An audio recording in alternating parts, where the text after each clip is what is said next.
गांव की जिठानी। शांति अपने दो बेटों अर्नव और आरुष के साथ शांति से जीवन बिता रही थी। लेकिन शांति के पति सोहन से उसकी कभी कभार थोड़ी अनबन हो जाती थी।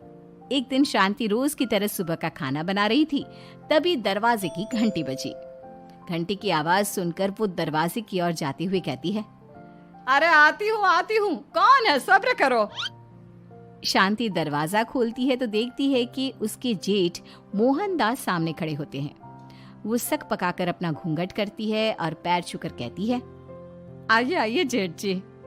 कैसी हो शांति? जी मैं तो बिल्कुल ठीक हूँ, सब आपकी मेहरबानी है भाई साहब। शांति और मोहनदास की बातें सुनकर शांति का पति सोहन और उसके दोनों बेटे बाहर आ जाते हैं। अरे भैया राम राम, कैसे हो आप? राम राम भाई। अरे शांति, ऐसे खड़ी खड़ी क्या देख रही हो? चाय कॉफी कुछ लेकर आओ, भैया आए हैं। शांति तेजी से रसोई की ओर आगे बढ़ती हुए कहती है, अरे मेरी माँ, गेट खोलने के चक्कर में मेरे तो चावल ही जल गए। वो दौड़ी दौड़ी रसोई में जाती है और देखती है कि सारे चावल जल गए हैं। वो दोबारा चावल बनाने में लग जाती है। इतने में सोहन आवाज लगाता है, अरे शांति, तुम्हारे चावल का रोना खत्म हो गया हो तो चाय ले आओ। जी लाती हूँ अभी। शांति जल्दी जल्दी चाय बनाती है और मोहनदास को चाय देती है। सब एक दूसरे की खैर खबर पूछते हुए चाय पीते हैं। चाय खत्म होती ही मोहनदास शांति की ओर देखते हुए मजाक में कहते हैं, शांति, अब तुम्हारी चाय में दम नहीं रहा, अब हमें चाय बनाने वाली बदलनी पड़ेगी। ये कैसे मुमकिन होगा जेठ जी, घर और बाहर का सारा काम मुझे ही करना पड़ता है और कभी कभी जल्दी जल्दी के चक्कर में काम बिगड़ जाते हैं, जैसे आज चावल जल गए। अरे इसी का तो हल लेकर आया हूँ। मैंने रिश्ता देखा है अर्नव और आरुष के लिए। दोनों लड़कियाँ बहुत सुंदर और सुशील हैं। अगर आप दोनों इजाज़त दें तो बात करूँ आगे। सोहन और शांति रिश्ते की बात सुनकर कहते हैं, अब ठीक है, बात चलाइए ना भैया, पर पहले लड़की के बारे में कुछ बताइए तो सही। हाँ हाँ भाई साहब, लड़की कैसी है, परिवार कैसा है, कहाँ के रहने वाले हैं? देखो, परिवार तो बहुत अच्छा है, पर वे दोनों लोग बहुत गरीब हैं। दहेज में कुछ मिलेगा नहीं। अरे हमें दहेज में कुछ चाहिए भी नहीं, बस लड़की संस्कारी होनी चाहिए। एक लड़की तो पढ़ी लिखी है और शहर की रहने वाली है, पर दूसरी अपनी गरीबी की वजह से पढ़ न सकी और गांव में रहती है। लेकिन दोनों है बहुत खूबसूरत। अगर तुम सबको देखते ही पसंद ना आ जाए तो मेरा नाम बदल देना। हाँ, पर तो हम आंखें मूंद कर भरोसा कर सकते हैं भैया। आप आगे बात चलाइए, हम शादी करने को तैयार हैं। कुछ ही दिन में अर्नव और आरुष की शादी हो जाती है। आरुष की शादी अनपढ़ लड़की मंजरी से हो जाती है, जो कि बहुत भोली भी होती है, और अर्नव की शादी पढ़ी लिखी लड़की तनुजा से हो जाती है, जो कि घमंडी और चालू होती है। एक दिन मंजरी घर के काम कर रही थी कि अचानक शांति उसे आवाज लगाती है, बड़ी बहू, ओ बड़ी बहू, मंजरी जल्दी यहाँ आओ। मंजरी जल्दी जल्दी शांति के पास जाती है। बेटा मेरे पैर दबा दे, बहुत दर्द हो रहा है। जी माँ जी, बस बर्तन धोकर आती हूँ। अरे बैठ यहाँ, मेरे पैर में बहुत तेज दर्द हो रहा है, बर्तन छोटी बहू धो लेगी। मंजरी शांति के पैर दबाने लगती है तो शांति तनुजा को आवाज लगाती है, छोटी बहू, ओ छोटी बहू। तनुजा थोड़ी देर से आराम से चलकर आती है। जी माँ जी, आपने बुलाया मुझे?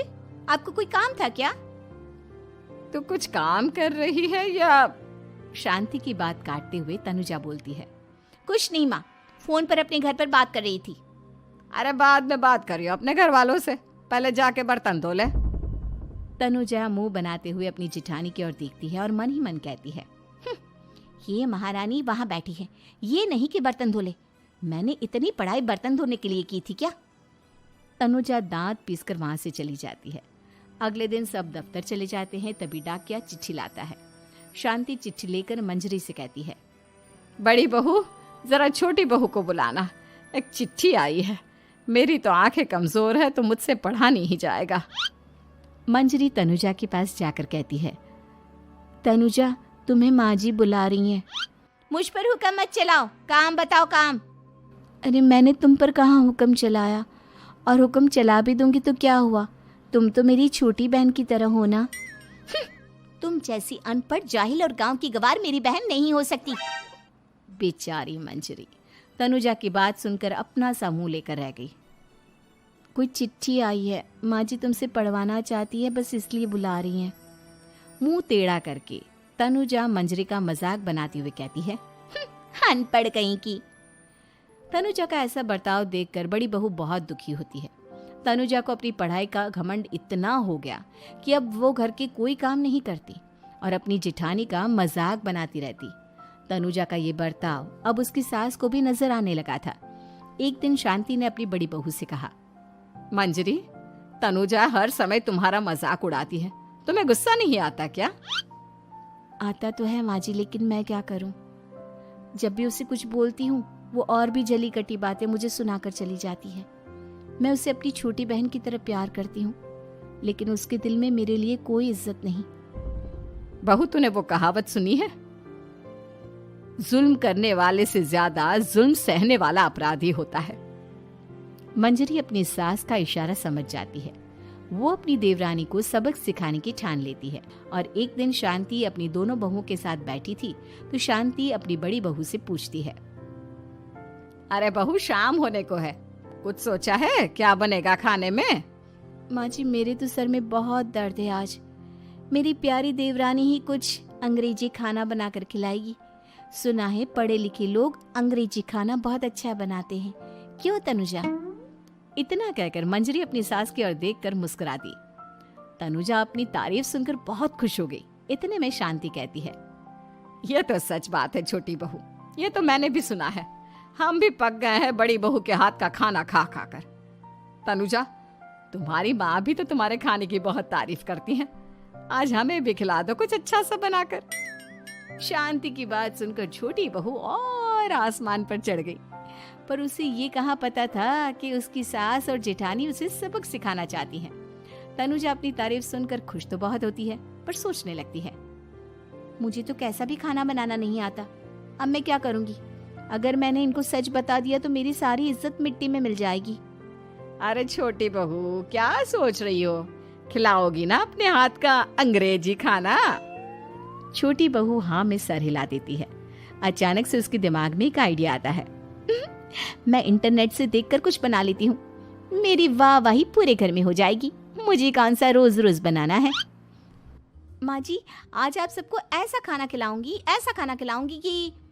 इतने में शांति छोटी बहू की टांग खींचते हुए कहती है कि पता नहीं कैसा खाना खिलाओगी, ए ऊपर वाले हमारी रक्षा करना। इतना बोलकर शांति और मंजरी दोनों जोर जोर से हंसने लगते हैं। अब तनुजा रसोई घर में चली जाती है और खाने की तैयारी करने लगती है, पर उसे रसोई घर की चीज़ों के बारे में तो कुछ नहीं पता। जैसे तैसे सारी चीज़ें निकालती है और इंटरनेट पर देखकर खाना बनाती है। कुछ ही देर में सब लोग घर आ जाते हैं। अरे सुनते हो, आज का खाना हमारी छोटी बहू बना रही है। अरे वाह, आज तो फिर कुछ अंग्रेजी खाना खाने को मिलेगा। कुछ ही देर में खाना बन जाता है तो छोटी बहू सबका खाना लगा देती है। इतने में बड़ी बहू कहती है, क्या बात है देवरानी जी, आज तो बहुत अच्छी खुशबू आ रही है। ये बात तो सही कही बड़ी बहू तूने, खुशबू तो अच्छी है, ऐसी खुशबू तो मेरे खाने में भी नहीं आती। सब मिलकर छोटी बहू की बहुत तारीफ करते हैं और छोटी बहू 7वें आसमान पर बैठ जाती है। अब सभी खाना खाते हैं। जल्दी जल्दी दो, अब तो मुंह में पानी आ रहा है। हाँ हाँ, मुझसे भी नहीं रुका जा रहा। जैसे ही सोहन एक निवाला खाता है तो उसकी आंखों से पानी आने लगता है। ये देखकर शांति सोहन से पूछती है, क्या हुआ जी, खाना इतना अच्छा बना है कि आंखों से पानी आ गया? सोहन चुप रहता है और धीरे धीरे से खाना शुरू कर देता है।